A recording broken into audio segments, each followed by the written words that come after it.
পর একটি সংসারকে টেনে নিয়ে যাওয়ার ক্ষেত্রে একজন নারীর যে নিরন্তর প্রতিদিনের যে সংগ্রাম, এমন একজন সংগ্রামী নারীর কথা আজ এই মঞ্চেই আমরা শুনেছি, তাকে আমরা দেখেছি।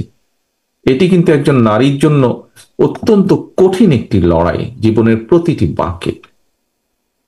সম্মানিত মা এবং বোনেরা, স্বাধীনতার ঘোষক শহীদ রাষ্ট্রপতি জিয়াউর রহমান বাংলাদেশে প্রথমবারের মতন নারী উন্নয়নে পৃথক একটি নারী বিষয়ক মন্ত্রণালয় গঠন করেছিলেন, যা আজকে আমরা এখানে উপস্থাপিত যে ডকুমেন্টারিটি ছিল সেটিতে আমরা দেখেছি।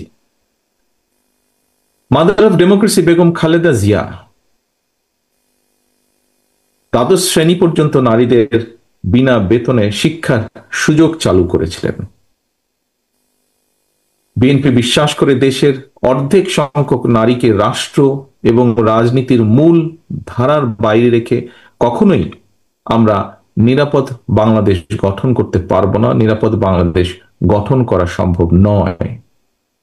নারী শক্তিকে কর্ম পরিকল্পনার বাইরে রেখে কখনোই রাষ্ট্র, কোনো রাষ্ট্রই, শুধু বাংলাদেশ নয়, কোনো রাষ্ট্রই এগিয়ে যেতে পারে না। এবং সে কারণেই নারী শক্তিকে প্রাধান্য দিয়ে দেশের অর্ধেক সংখ্যক নারীদের নিরাপত্তা নিশ্চিত, তাদের আশা আকাঙ্ক্ষাকে ধারণ করে বিএনপি আগামী দিনের সকল কর্মপরিকল্পনাগুলোকে সাজিয়েছে বা গ্রহণ করছে। প্রিয় উপস্থিতিবৃন্দ, গ্লোবালাইজেশনের এই সময় শুধু বাংলাদেশের ভূখণ্ডেই নয়, বিশ্বের সব দেশেই নারীদের জন্য শিক্ষা, চাকরি, ব্যবসা সহ সকল সম্ভাবনার দ্বার কিন্তু উন্মুক্ত।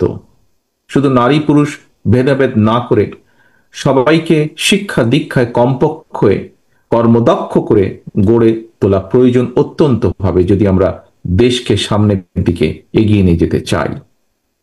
ব্যক্তিগতভাবে আমি মনে করি, বিশেষ করে নারীদেরকে শিক্ষা দানে এবং অর্থনৈতিকভাবে স্বাবলম্বী যদি করা যায়, স্বাবলম্বী করা গেলে নারীর প্রতি বৈষম্য লোপের পাশাপাশি অর্থনৈতিক টানাপোড়েনকে কেন্দ্র করে পারিবারিক সহিংসতাও রোধ করবে বা রোধ করার ক্ষেত্রে ভূমিকা রাখবে।